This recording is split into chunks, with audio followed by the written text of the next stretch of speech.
Friends, good morning. Today is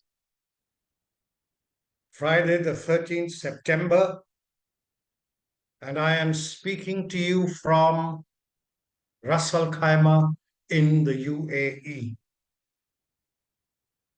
Special welcome to our DiaBeat participants.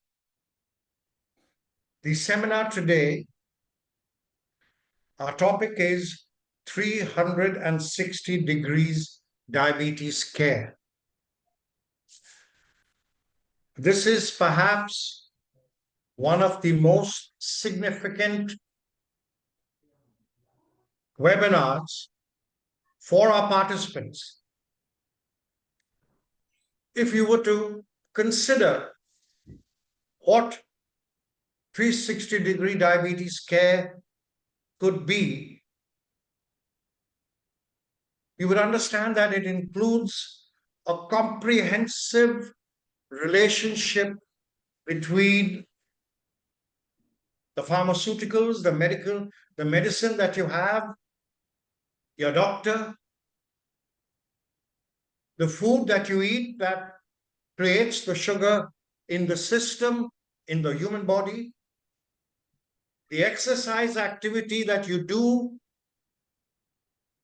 that is expected to absorb and utilize the sugar so that you don't have excess blood sugar.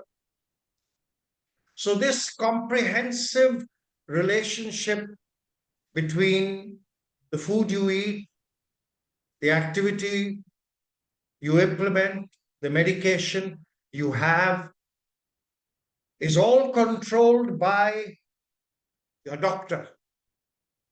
So, your doctor will advise you on the relationship between these activities.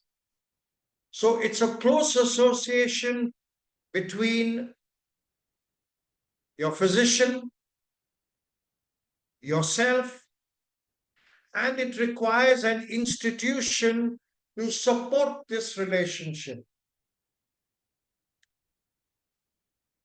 In these modern days, this relationship is strongly IT supported. You would get reminders, perhaps every week, about different aspects of medication and activity. You would get health tips that help you to talk about or that advise you on various aspects of nutrition and exercise. The institution would perhaps make available to you counselors, dietitians, exercise specialists, and most importantly, they would regulate and make available to you the entire spectrum of medical expertise that you require. That would be your treating doctor, your endocrinologist, and other specialists. But this is only my understanding of what a 360-degree diabetes care is. An individual who is far more knowledgeable and experienced in this is our speaker today, Dr. Humam. Dr. Humam is one of the senior most members of the RAC Hospital medical team. And way back, 30 years ago, he completed his bachelor's in medicine from Baghdad and then went on to the other side of the world, in a manner of speaking, to do his master's from a university in Indonesia. And of course, he added to that an internal medical certification from the Jordanian Board of Medicine in Amman.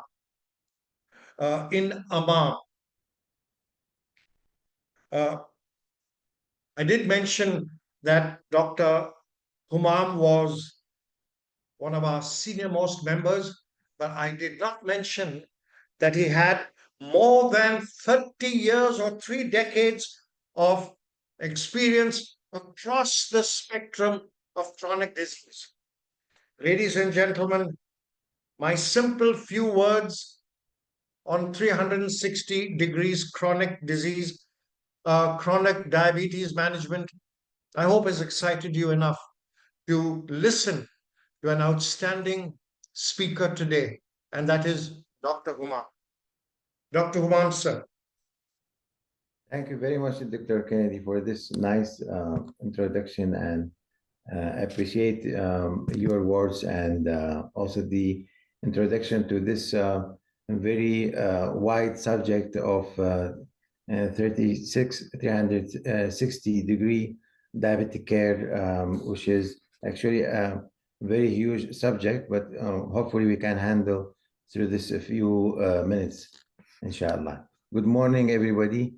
Assalamu alaikum wa rahmatullahi wa barakatuh. I will share my screen. Is it visible to everybody? Yes, sir. Yes, sir. Yes. Yeah. So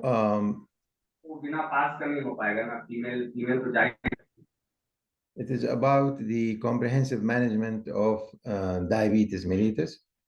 360-degree diabetes care is the presentation for today. The outline, we will speak about diabetes as introduction, and we will go further and speak about the management of diabetes and what is the glycemic targets.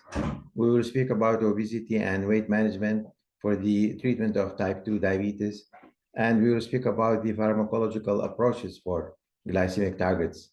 Together, we will pass through the way how to prevent diabetes. And there will be also a comprehensive talk about the medical evaluation and assessment of comorbidities. And the final part will be about facilitating positive behaviors and well-being to improve health outcomes. Introduction. What's diabetes? A food we eat, the carbohydrates is broken into sugar, which is the glucose, the simplest sugar, that is released into the bloodstream. This glucose is used by all of the cells of the body to get energy. To leave the bloodstream and enter the cells, this glucose needs insulin to unlock the doors of the cells in order to allow glucose to move inside. Without insulin, glucose will accumulate in the bloodstream. So diabetes is a metabolic disease in which the body inability to produce any or enough insulin causes an elevated levels of glucose in the blood.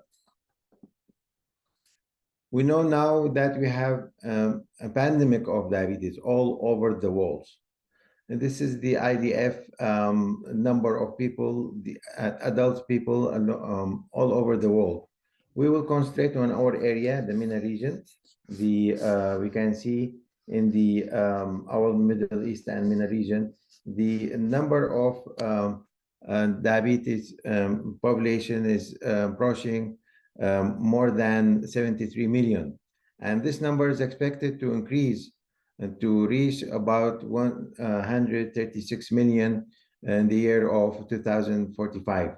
This increase is huge. Actually, it is about a 78% increase during this few years to come. And we have to handle this increase in the number, and we have to set a program how to prevent first, how to prevent, how to manage, how to prevent complication, how to handle this huge number of population with diabetes. In UAE, we have also this problem of diabetes as a pandemic. This study done in Dubai, it was in 2020, indicate that the number of diabetes among UAE nationals is far more than that in expat. The UAE nationals approaching 9% of the population in Dubai having type 2 diabetes, while the expat only 3.8. And you can see the number of pre-diabetes is very large number, about 18.6%. How is diabetes diagnosed?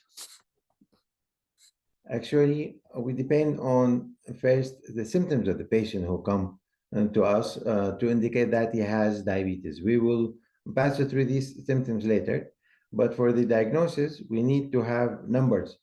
So the fasting blood sugar more than 126 milligram per decimeter is actually alarming for the patient to have high blood sugar approaching diabetes range.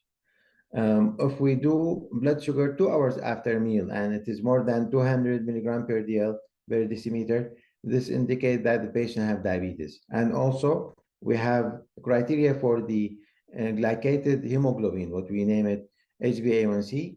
If it is equal or more than 6.5%, it means that it is diabetes. This glycated hemoglobin indicates the average blood sugar in the last 3 months. What is the type of diabetes? We have different types of diabetes. You heard about type 1, type 2. We have many, many different other types of diabetes. So what are these types? Actually, diabetes is classified into generally four classes. The first one is type 1 diabetes, the second, type 2. We have gestational diabetes, a specific class, and we have also a specific types of diabetes. We will speak about that later. So type 1 diabetes is usually due to, and it is usually due to an autoimmune beta cell destruction, usually leading to an absolute insulin deficiency. So the patient with type 2, type 1 diabetes, the main problem, they don't have pancreas to secrete diabetes. This is usually an autoimmune attack on the pancreas. This inflammation of the pancreas eventually leads to unfunctioning beta cells, and eventually the patient don't have any insulin to have he will develop very high blood sugar and can even diagnose in the beginning with very, very high blood sugar. So this is type 1 diabetes. In adults, type 1 accounts about only 5% of all diagnosed cases of diabetes. It is known also as insulin dependent because the only treatment is insulin, injectable insulin. Usually diagnosed in children and young adults early in life is usually the patient will develop type 1 diabetes. When body's own immune system destroys the insulin, as we said, and the insulin producing cells of the pancreas, the beta cells, the patient eventually develop type 1 diabetes. It is not preventable, unfortunately. We cannot prevent type 1 diabetes, but more recent studies on some monoclonal antibodies, the biologic medicine, the antiplizumab, have been shown to delay the onset of type 1 diabetes. The causes usually, it's a predisposition of the type 1 related to the genetic of the patient himself, and something extra happened to the patient during his lifetime, whether he exposed to any environmental changes, any viral infection, any toxic agent. This can trigger the disease. Type 2 diabetes is due to progressive loss of beta cell insulin secreting function, frequently on background of insulin resistance. So the patient to have type 2 diabetes, he still have beta cell function in the beginning. And this is beta cell function even increased in the beginning due to insulin resistance related to his obesity, maybe his genetic background. There is other reason. Most common form of diabetes among adults is type 2 diabetes. It's about 90% of the cases. It is used to call previously non-insulin dependent. Body produce insulin, as we say, glucose doesn't move inside the cells because of the different things, either in the beginning, insulin resistance, or later deficiency of the insulin as the pancreas become weak and reduce functioning. The sugar will accumulate in the bloodstream, and this will cause the symptoms of the of diabetes. Symptoms usually ignored in the beginning because the patient not feel that these symptoms are serious. So the patient usually diagnosed after maybe a few months or even years after having actual diabetes. The other type of diabetes is the gestational diabetes.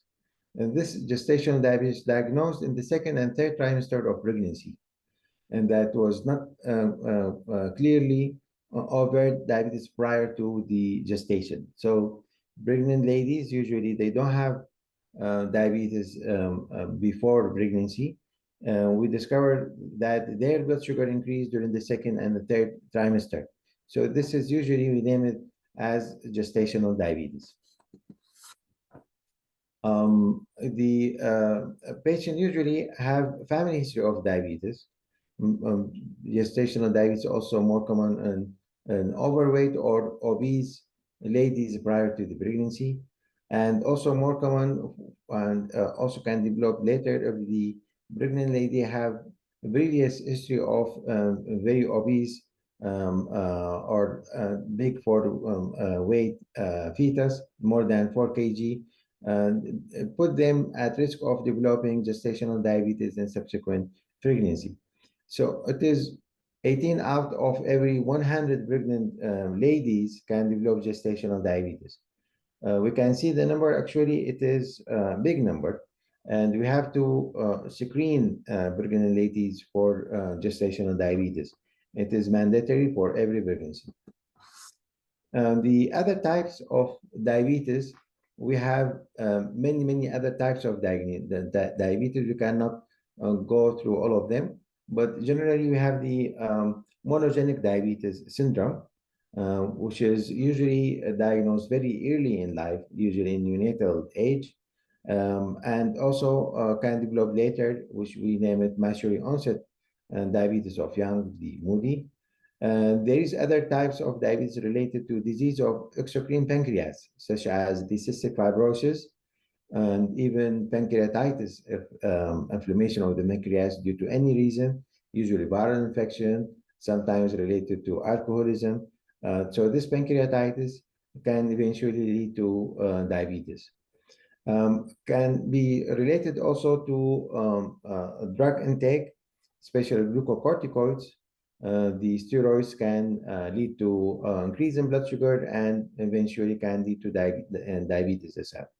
And also there are a group of medication used for management of HIV can lead to diabetes. And we have also a group of population who have previous transplantation. They can develop diabetes very early after transplantation. This can be related to many things, especially the medication to prevent the rejection of the transplanted tissues, which can increase the blood sugar and eventually the patient will have diabetes. We refer to pre-diabetes. What is the criteria for pre-diabetes? Actually, the pre-diabetes is something between the normal and the diabetic range. So if the fasting blood sugar between 100 to 125 milligram per deciliter, this is considered a pre-diabetes. And the sugar after 2 hours from a meal ranging from 140 to 199, this is considered as pre-diabetes, or what we name it also sometimes the glucose intolerance. And the SbA1c, the glycated hemoglobin, in a range above normal, in between the normal and the diabetic range, which is 7.5 to 6.4%. So this is the pre-diabetes. Testing for the pre-diabetes and or type 2 diabetes in asymptomatic people should be considered in adults of any age who are having overweight more than 25 kg per square meter body mass index, or in Asian, actually this body mass index is lower. It's considered, we usually start screening them at body mass index of 23 kg per square meter. Any obese patient should be tested for diabetes. Also, if we find that there is additional risk factors, the patient have additional risk factors that lead to diabetes later in life, we have to test them for diabetes. And also, we have to test all population above age of 45. If the tests are normal, we have to repeat the test every 3 years at least. So what are the diabetes risk factors? Generally, if the patient have a first degree relative with diabetes, this is a very strong risk factor for developing diabetes later in life. Even if the first degree relatives like the father or mother, the parents, develop diabetes very late in their life, we have to consider still this is a very significant risk factor. Because most of the patient, when you discuss with them, they say, my father developed diabetes very late in his life. This is significant, even if it is very late in life. Other risk factor is among very high risk race like African American, Hispanics, Pacific Islanders, and even Asian. So we have to consider it as a risk factor from certain ethnic group. History of cardiovascular disease, hypertension, and hyperlipidemia put the patient at the risk of having diabetes. These are inflammatory conditions. We can consider them as a metabolic condition. The patient should be tested more frequently. He can expect to have diabetes later in life. A woman with polycystic ovarian syndrome, also a risk factor for type 2 diabetes, especially because they have what we name it insulin resistance. People with physical inactivity, also this is a risk factor, especially those who are a very sedentary lifestyle, especially if they develop increasing weight. We have to consider them at risk of developing diabetes. Other conditions associated with insulin resistance, like severe obesity, in patients who have the sign of acanthosis nigricans, which is darkening of the skin creases, especially evident in the neck. So these are risk factor, and actually this is a sign of insulin resistance. What are the symptoms of diabetes?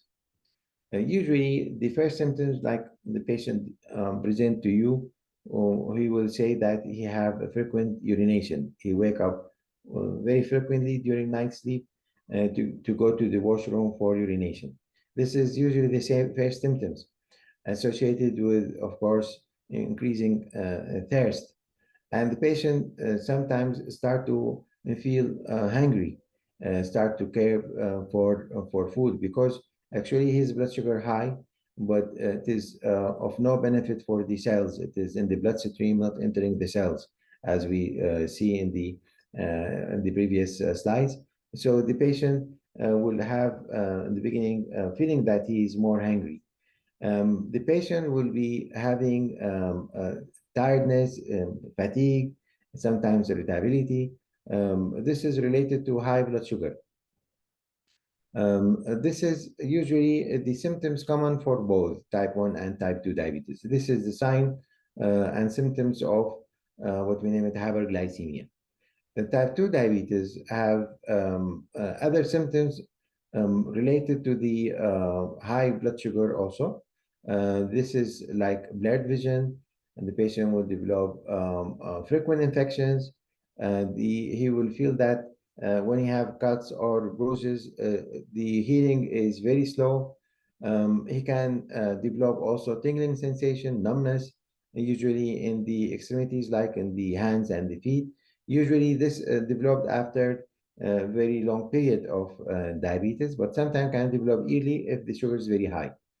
The recurrent infection can usually be related to urinary tract infection, but sometimes can be related to dermatological condition and gum infection. This section we will speak about diabetes management and glycemic targets. So how is diabetes managed? Generally, we know that diabetes is a metabolic condition. The first after diagnosis of diabetes, we need to return back to healthy lifestyle. With diet, we have to have very good we have to have sport, we have to have training to reduce weight, we have to engage in gym, and eventually the patient cannot control his blood sugar with this lifestyle modification. We have to start medication. Medication is tailored to the patient himself according to his criteria, his blood sugar, his age, and of course, his type of diabetes. And together with the healthcare professional, we can share the data how we can treat the diabetes and manage it, and also to reach the glycemic target. So this is a shared decision between the healthcare professionals and the patient. Usually, this is a multidisciplinary teams that can sit with the patient and discuss how we can reach the treatment of the diabetes in the best way. At each diabetes appointment with the healthcare professional, the patient should know the basic of the diabetes, the ABC, which is usually we not concentrate on diabetes itself, but also other things. And the diabetes, we have to discuss with the patient the glycemic target. Usually, we discuss the sugar itself and what we name it glycated hemoglobin, the HbA1c, which is the average sugar for the last 3 months. And this is not enough because the patient is at risk factor for developing cardiovascular atherosclerotic cardiovascular disease. So we have to have also a full exam for the patient to check his blood pressure and make sure that his blood pressure under control, and also to check his cholesterol and treating the cholesterol to in the best way to prevent atherosclerosis. So we have to tackle the barriers. These findings should be discussed with the patient each visit, and the doctor should share these findings with the patient and to have a future plan. So we how we can how we can check and assess our glycemic targets. Usually we can do it with what we name it glucometers, and the old style what we have for many years is the one we check the capillary blood sugar, and the most recent, the advanced one is the continuous blood sugar monitoring, which usually checks the interstitial and tissue blood sugar. And this can give us the reading for the blood sugar over the hour. We can see how is the sugar on our mobile phone, and this can actually help the patient to understand how is the sugar is increasing and what he can do to manage it.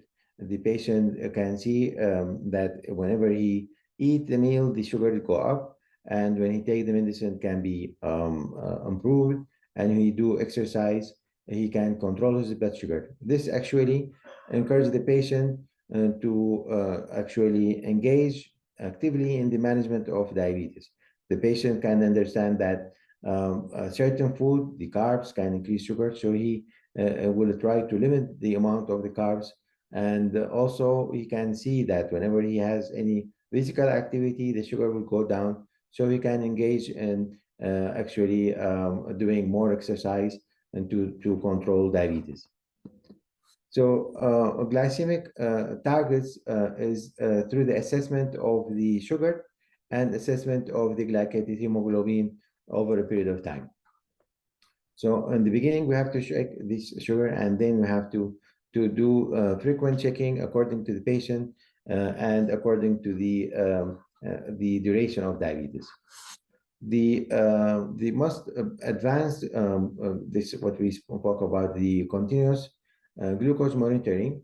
Actually, there is a standardized way how to check the sugar and during each visit, and we have to discuss with the patient according to the findings how we can reach to what we name it the target blood sugar, the time and range of the good blood sugar between the assessment of the sugar during the day. So usually we can check the findings of the continuous glucose monitoring in one page. We can see here this the green lines is the what we name it the time and target, which is the sugar and range. Usually we set the point between like 70 to 140. This whatever above is above the range. This is the hyperglycemia. What is low is actually a drop in the blood sugar, which is hypoglycemia. So we have to limit the drop in the blood sugar, and we have to reduce the amount of the hyperglycemia, which is the high blood sugar. And we discussed with the patient how we can reach time and range.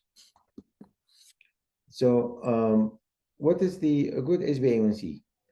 Usually a reasonable HbA1c glycated hemoglobin goal for many non-pregnant adults is less than 7%. This actually arbitrary figure. This number is to actually limit the hypoglycemia with whatever possible. So usually we advise the patient to have very good glycemic control up to 7%. But lower targets is also possible for enthusiastic patient and those who are young. Those who are having no other comorbidities, we can reach a better value.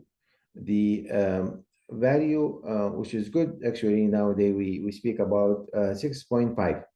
And 6.5 is acceptable value. And this also arbitrary and was chosen because above this level, 6.5, the patient can have retinopathy, the complication of hyperglycemia on the retina of the patient. So 6.5 and below is a reasonable target. For the continuous glucose monitoring, what we name it time in range, should be more than 70% for most of the population. And below range should not exceed more than 4%. And we should not accept any hypoglycemia less than 54 milligram per decimeter. This should be limited to less than 1%. It should be zero, actually. A higher, what we name it, like more relaxed target with time and range, more than 50% is acceptable for people who develop frequent hypoglycemia, and also for a patient with some comorbidities or elderly patient. We can accept a more relaxed time and range, which is like what's acceptable is more than 50%. So the glycemic target, which is acceptable nowadays, is HbA1c less than 7, sugar at fasting between 80 to 130, and 2 hours post meal should not exceed 180. So this we spoke about the the more control of diabetes, but generally we have to individualize the glycemic targets.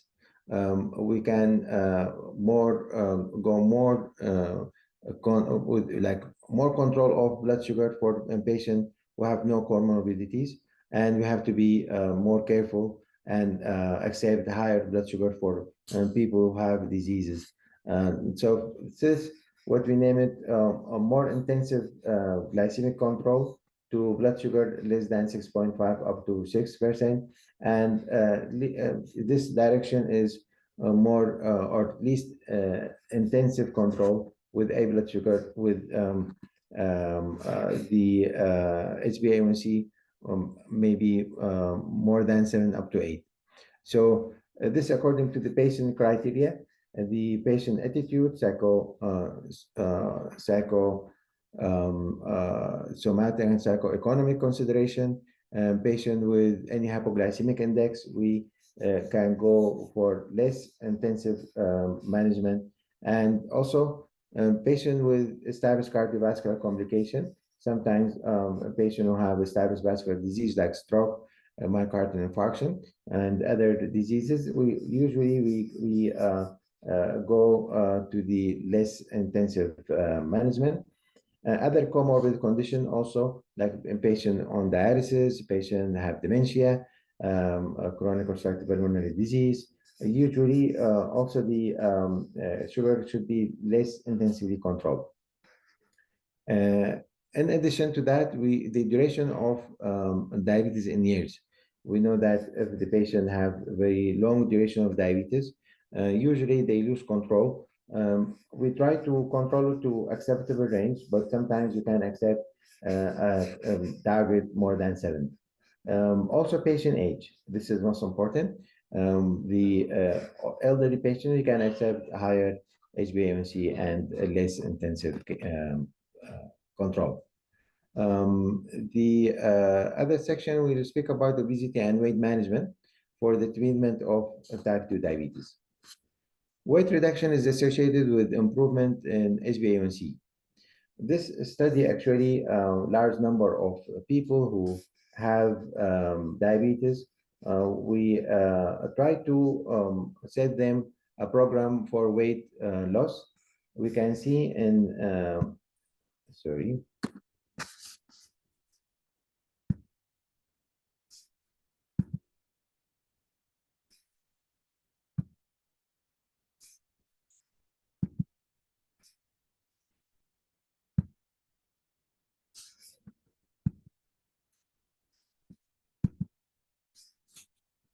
I'm sorry, there's a problem with sharing the slides.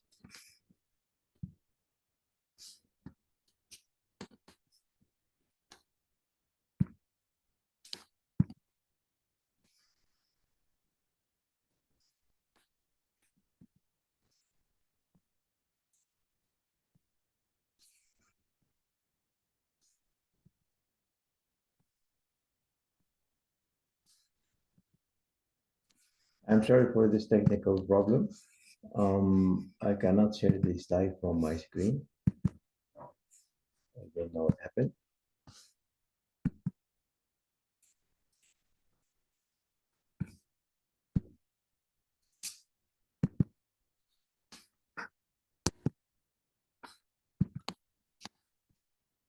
I'm sorry for this technical problem. I cannot share my screen with you. No problem, sir. Take your time. Yeah. Let me check now. Yeah, this is back. Yeah. Good. So in this study, we can see people who have diabetes and they try to have weight loss. So and they study this population and see the impact of weight loss on the controlling diabetes. So by losing 5 kg and less, about 5.2% of the population were able to reduce HbA1c to less than 6.5. Losing more weight, 5 to 10 kg, there was even more population from this study reached the less than 6.5. If the weight loss is 10 to 15 kg, 60% of the study group were able to reach this target, and more than 15 kg, actually 70% of the population were able to reach that target. This is done on the diabetic patients without any anti-diabetic medications, only weight loss. So by weight loss, we can control diabetes. You can see very clearly the very large number of the patients achieving the target with weight loss. But this weight loss actually significant. Most of the patient cannot attain this amount of weight loss. But actually, this weight loss, whatever more than 10% to 15% of the body weight, what we can say, like for this population, 15 kg, some of the patients have remission of the diabetes. They have no diabetes after the study, after follow-up. So this is significant. So weight loss by itself is very important to be addressed early in the management of diabetes. Diabetes guidelines emphasize on the importance of weight management in type 2. Lifestyle intervention to achieve and maintain more than 5% of weight loss is recommended for most people with type 2 diabetes and excess weight. Actually, the guideline say like it is more than 5%, but whatever more than this can be achieved is of more benefit. This will be of benefit not only in the glycemic control, but it will be of benefit on the health of the patient, the cardiovascular risk factors, the lipids, the blood pressure, and this will improve everything in the patient, and patient can actually have reduced risk factor for developing atherosclerotic cardiovascular disease. So every patient, when we receive in the clinic, we have to assess for obesity. This by checking the height and weight and calculate the body mass index, and each visit sometime more frequently. And so we spoke about this weight loss and how it is important in achieving the diabetic target. The actually how we can attain weight loss. This should be a contribution of many lifestyle changes, including the diet, the physical activity, and also the behavioral therapy to achieve and maintain more than 5% of weight loss. Such intervention should include high frequency of counseling, like it require more visits from the patient in the first 6 months to attain the target and achieve very good lifestyle modification. Sometimes when the patient is unable to control body weight with the lifestyle, we have to start some medication. This medication, there is now available, many of them are actually anti-diabetic medication by itself, but also there is some other medication can be used for weight loss only. So we have many of such medication. We know the old one, which is the Xenical, which is introduced at the 1999, and the other what we have available in our country is the Contrave. Contrave is a medicine to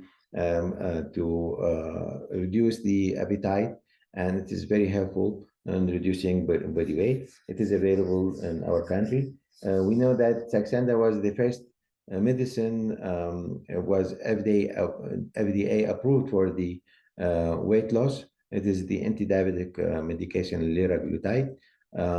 Can be used for weight loss and also to manage diabetes. And we have the most recent, we have the semaglutide and the Monjaro. Both are available and very useful in controlling body weight. Some of the obese people who have uncontrolled body weight, even with the medication, we have to go further and do metabolic surgery, which is what we name it bariatric surgery. This is especially if the patient failed to control weight on lifestyle and medication. And if the patient have body mass index more than 30, if there is other comorbidities, including the hyperglycemia, a lot of other comorbidities of the what we name it morbid obesity, like obstructive sleep apnea, osteoarthritis, cardiovascular disease. These are indication, actually direct indication for the progressing more intensive management of obesity with metabolic surgery. Metabolic surgery are many. Actually, the most common is the what we name it gastric sleeve, removing part of the stomach, reducing the size of the stomach. And the most successful and the most durable management for weight loss is the gastric bypass, which is actually associated with sometime remission of diabetes. And most of the obese patient after the bariatric surgery, immediately, maybe second or third day, we can stop their anti-diabetic medication, and they have remission in the beginning, but they can have the increasing blood sugar later, especially if it is gastric sleeve like after a few years, especially on those patients who regain weight. In this section, we'll speak about pharmacologic approach to glycemic target. We know that we have many medication for diabetes. For type 1 diabetes, the management is only insulin. So the insulin is the only therapy for controlling diabetes and type 1 diabetes. And type 1, there is two different insulins we are using. What we name it the basal insulin, the once daily insulin, and the pre-meal insulin. So there will be injection before each meal to attain the control of blood sugar. So this can be done through multiple injections. And more recently, we have the insulin pump, which make the life easier for type 1 diabetes to control the blood sugar. And the most recent, what we name it, the artificial pancreas. Also, we can attain very good glycemic control with the help of the most advanced, what we name it, pancreatic, artificial pancreas, which can control blood sugar, can give us the actual blood sugar at that time, and also how to manage the sugar. There is a lot of other benefits of the artificial pancreas. For type 2 diabetes, after lifestyle modification, the sugar is not controlled, we have to start medication to control blood sugar. Actually, we have now many oral anti-diabetic medication. And for some, like for the past maybe 15 or 20 years, we have also what we name it the injectable anti-diabetic medication, which is not insulin. The one we speak previously about, the one which can help also in weight control. They are injectable form of anti-diabetic medication. So we usually start with metformin in the beginning to control blood sugar, and we advanced to a combination management according to the control of blood sugar. We should do that very early. If there is no control within the first 3 months, we have to advance the therapy to the combination medication. And for a specific group, those patients with in the beginning have atherosclerotic cardiovascular disease, who have history of heart failure, who have chronic kidney disease. Actually, here the choice of the anti-diabetic medication should be very specific in order to choose the medication that can benefit these diseases, at the same time control the blood sugar. So metformin is used for the initiation, and actually insulin itself can be used for the management of type 2 diabetes. This is when we have low failure of controlling diabetes. We have hyperglycemia, and the patient is already on multiple medication, and then we have to start insulin. Insulin actually is indicated when there is ongoing catabolism. How we know that there is a problem with the patient and have abnormal catabolism. Those patients with weight loss, we have to start insulin actually. And if the hyperglycemia is there and the HbA1c is more than 10, this is an indication to start insulin. Early in the beginning, we have to start insulin until we control the sugar. Sometimes some of these patients are able to stop insulin if they control their lifestyle. But many of them will stay on low dose, or at least a dose of basal insulin to control their blood sugar.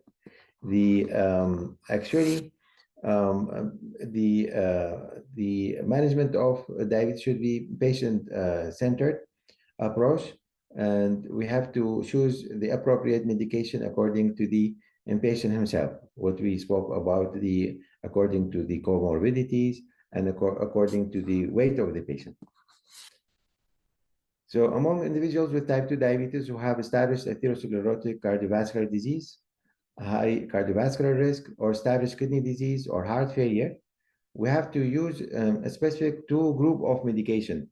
immediately after metformin, or even if the patient is intolerant to metformin, you can start with this medication.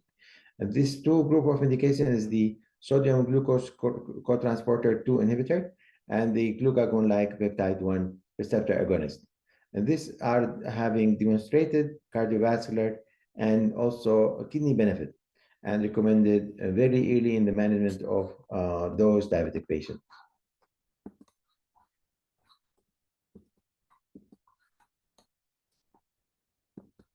Yeah, so we have many guidelines to follow for the management of type 2 diabetes, and the most recent is the American Diabetes Association guideline, and we can see here the most important things is to see whether the patient have any cardiovascular disease or heart failure or kidney disease.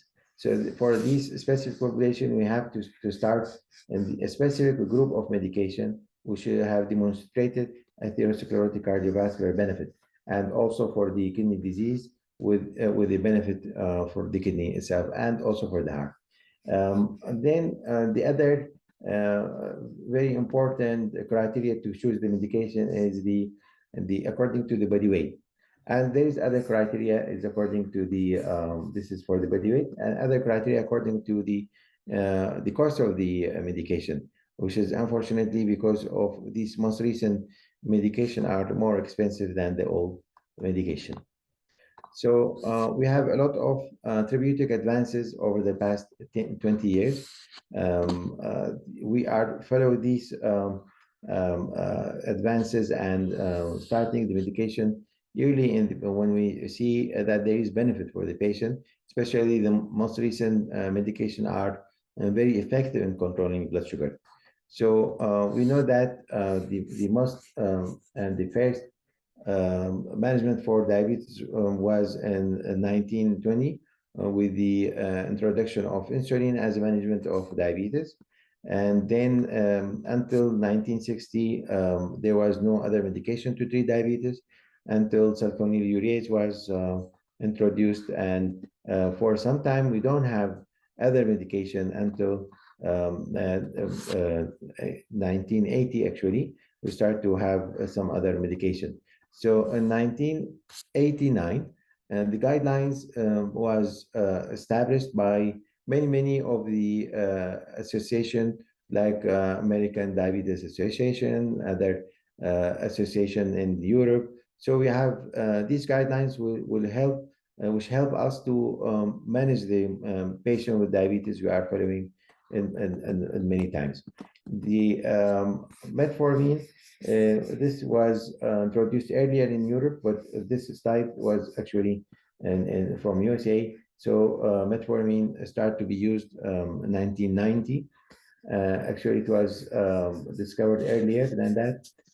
We have the other classes of anti-diabetic medication. We will not go through them specifically, and eventually we have the combination GIP and GLP-1, which is the most recent, and controlling beside the blood sugar, controlling body weight. If diabetes is left untreated, it can lead to a lot of complication. These are divided into acute complication and chronic. Acute complication, patient will have very high blood sugar, can have acidosis, what we name it ketoacidosis. He can have dehydration, what we name it hyperosmolar, hyperglycemic, non-ketotic syndrome. And this is very alerting complication and should be managed immediately in the emergency and ICU. The chronic complication, this can develop over time. It can be actually divided into microvascular and macrovascular. Microvascular related to complication in the eye, what we name it nephropathy, retinopathy, in the kidney, retinopathy, and these are the complication microvascular, what we name it. The macrovascular complication is those related to the atherosclerotic and cardiovascular disease and the impact of diabetes on the brain, can cause stroke, can cause heart attack, and also some problems with the blood vessels and the extremities. So chronic complication of diabetes are many. We spoke about stroke, heart attack, and peripheral vascular disease. These are also the microvascular, the retinopathy. Cataract can develop glaucoma is also a non-complication.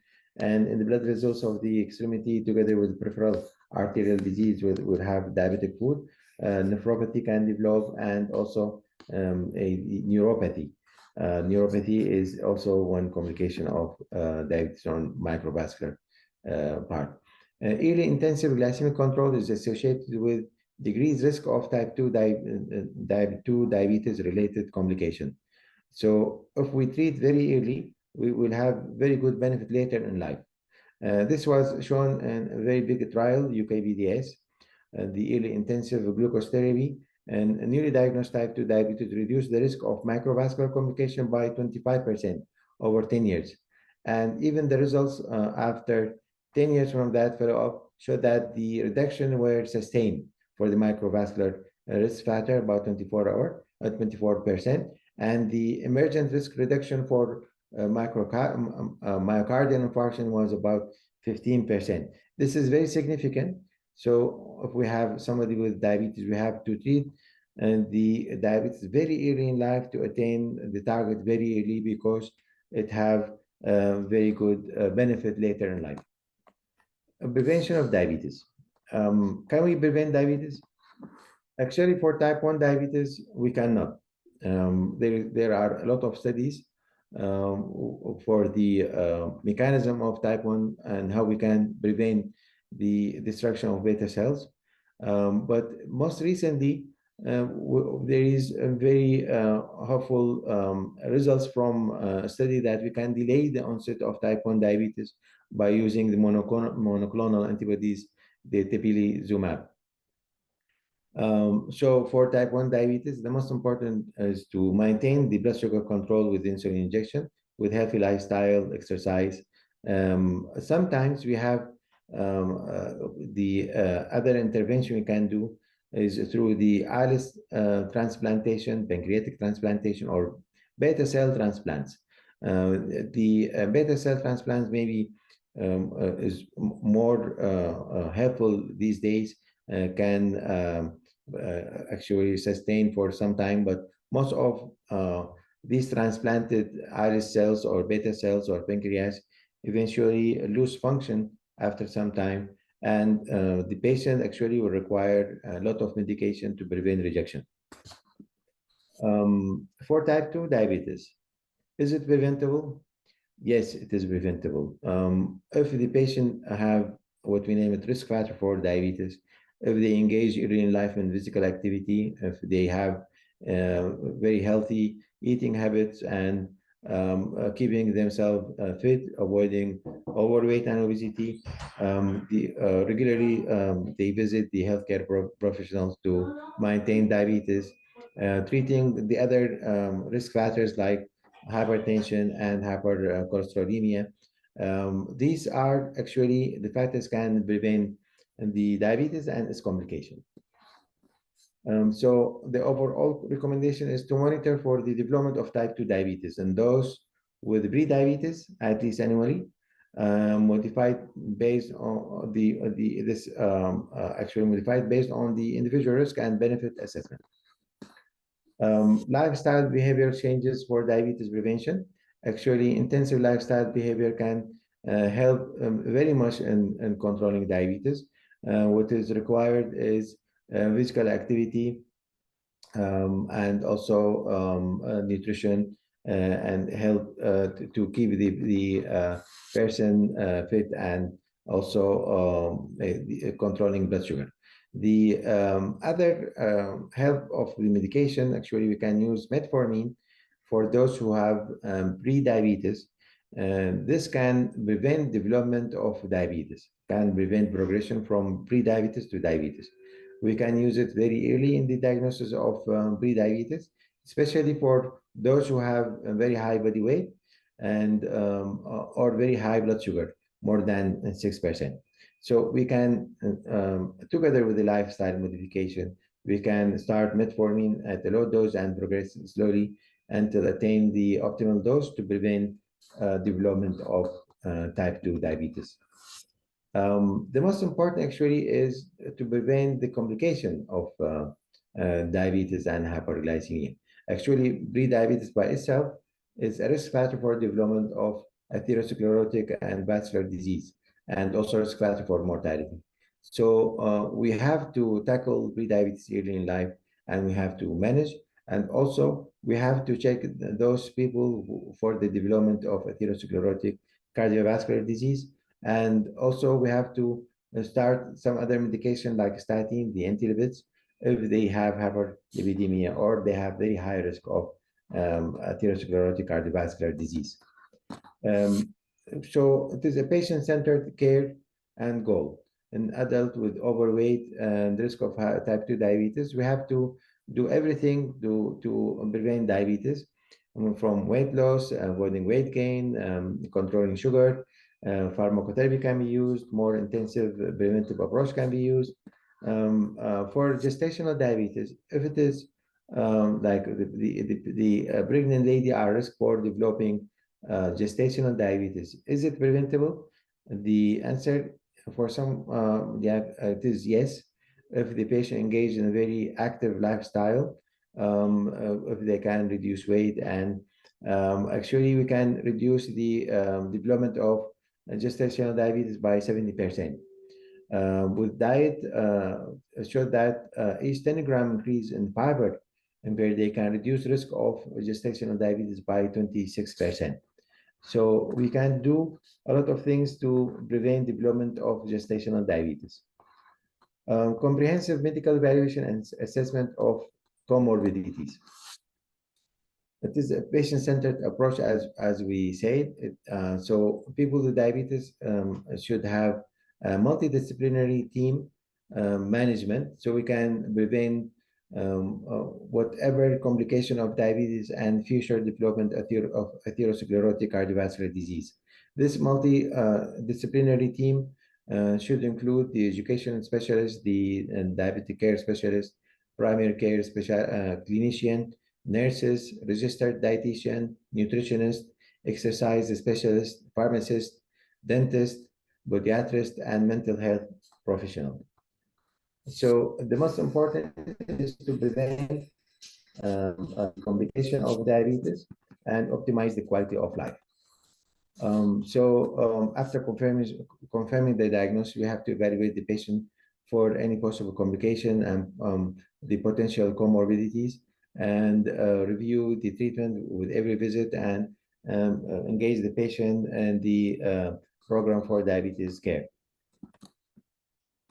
We have to assess the risk factor for the complication, which is the most important, is the atherosclerotic cardiovascular disease and heart failure, especially for those who have such history, and those who have high risk factor for developing atherosclerotic cardiovascular disease.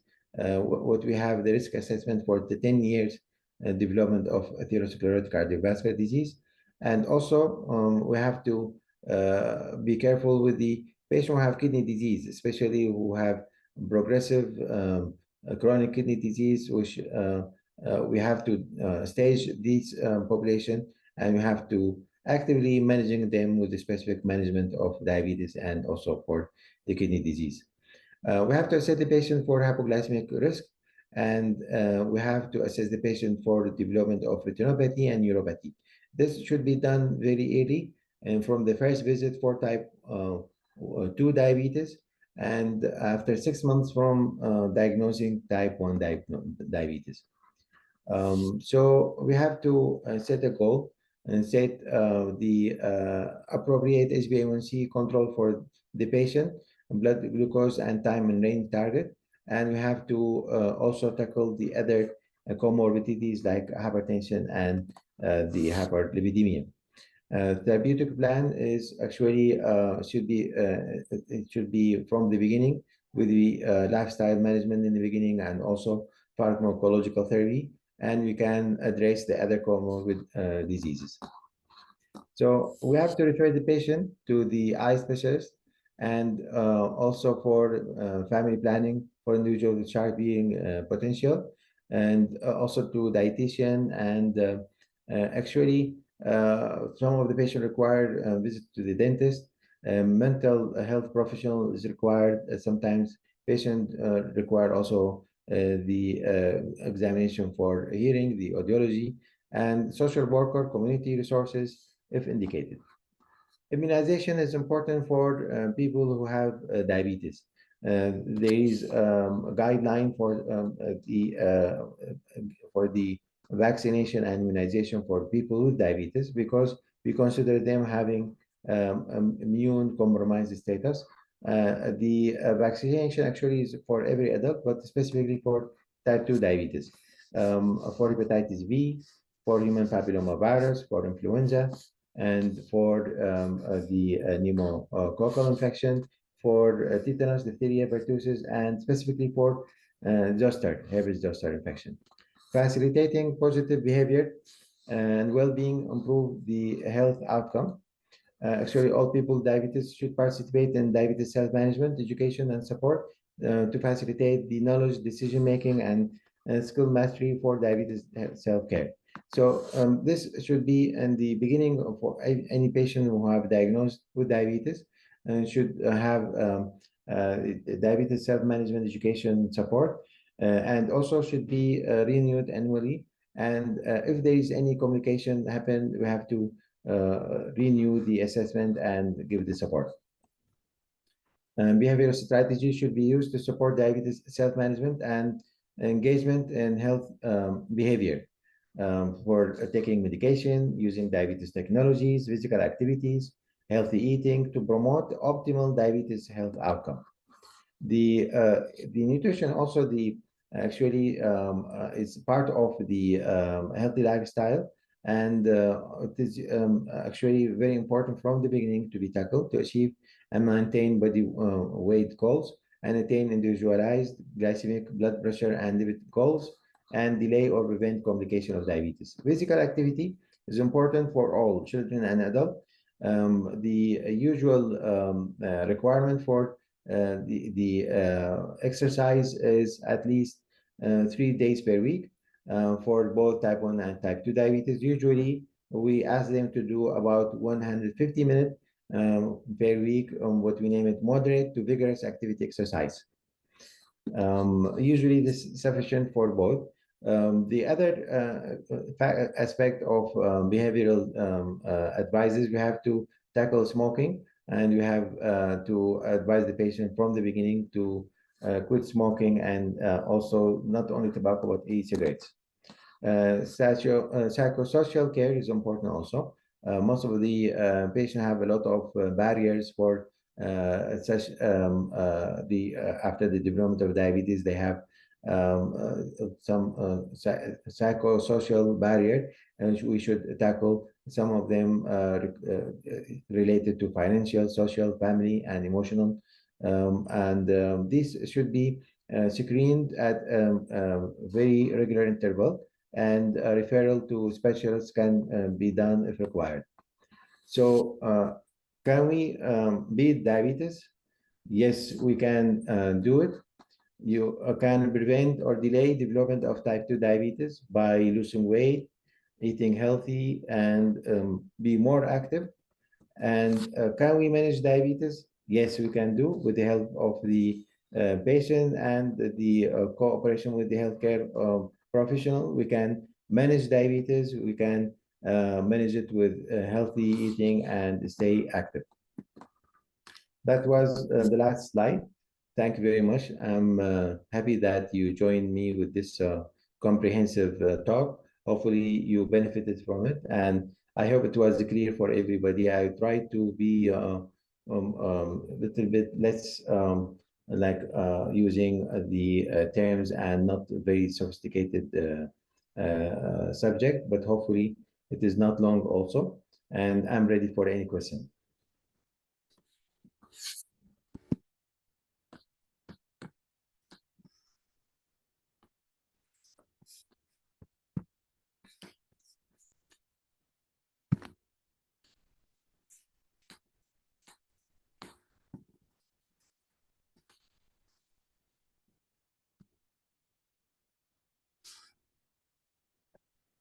You have to unmute yourself.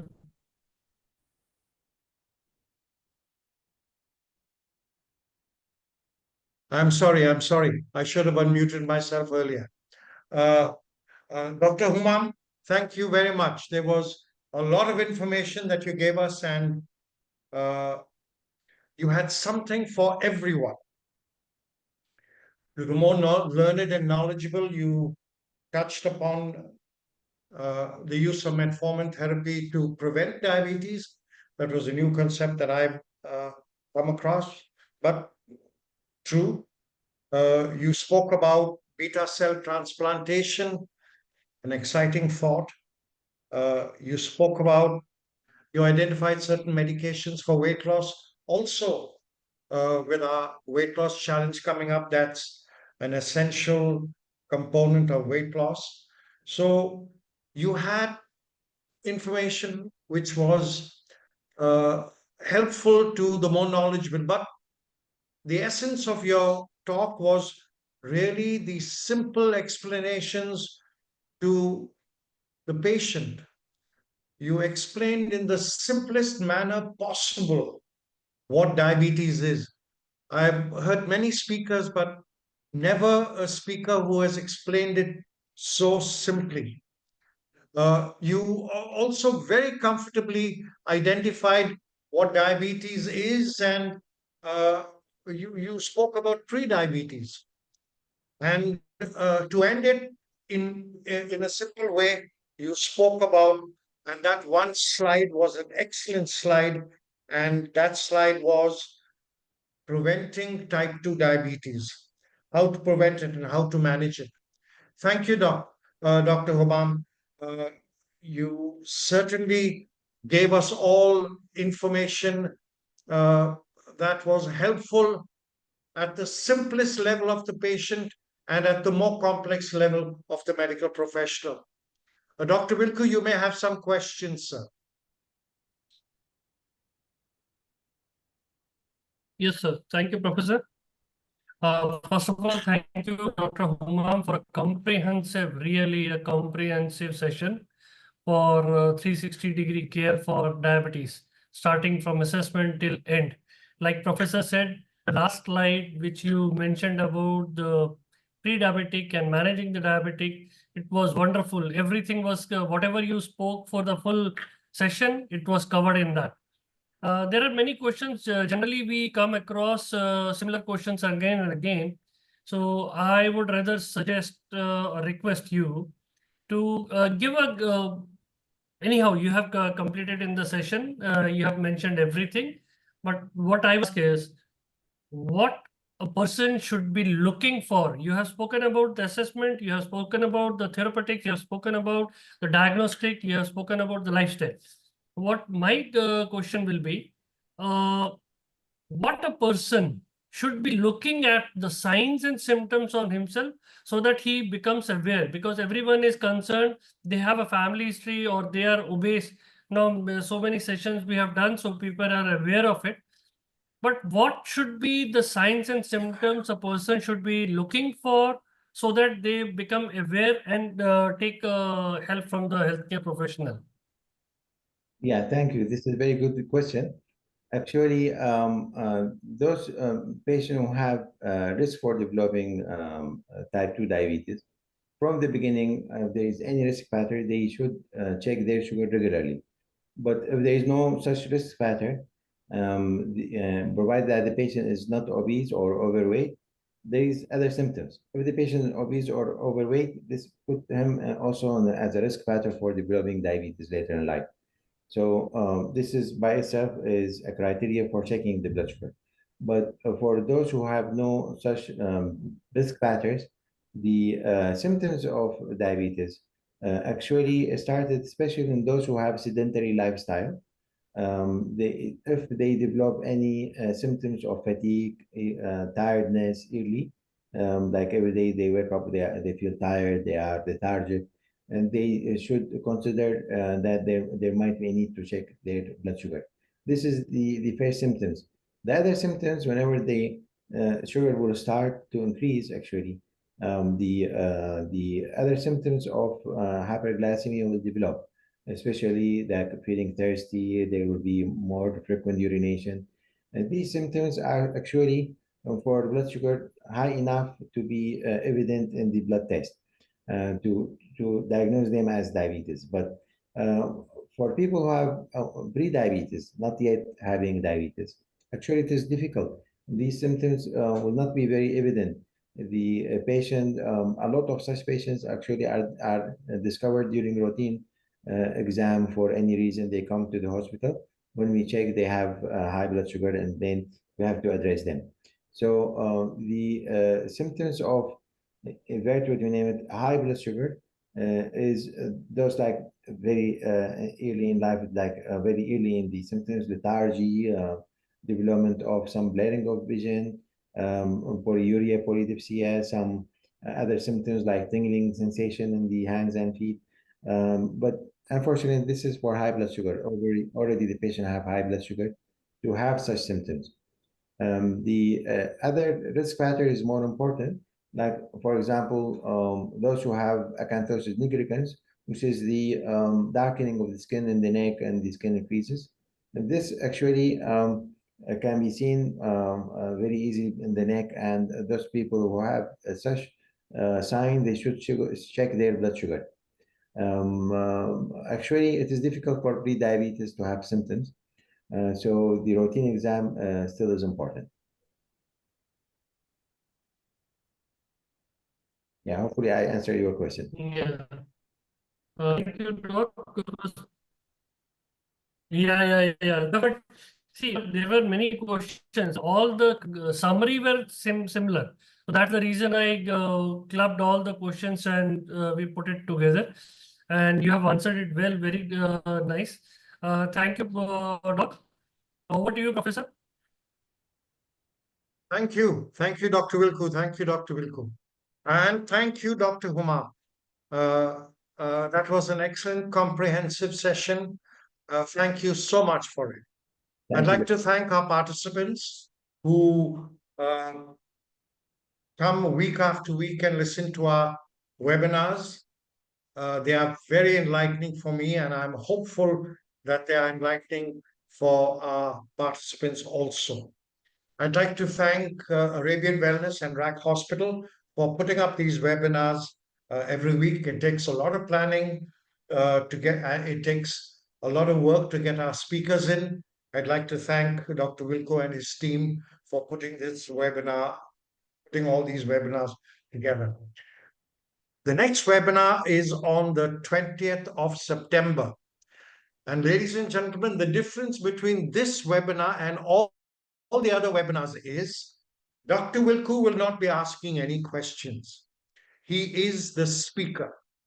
So, ladies and gentlemen, we look forward to our webinar on the 20th, where Dr. Wilku will be speaking on holistic care and diabetes, and we will be asking him questions.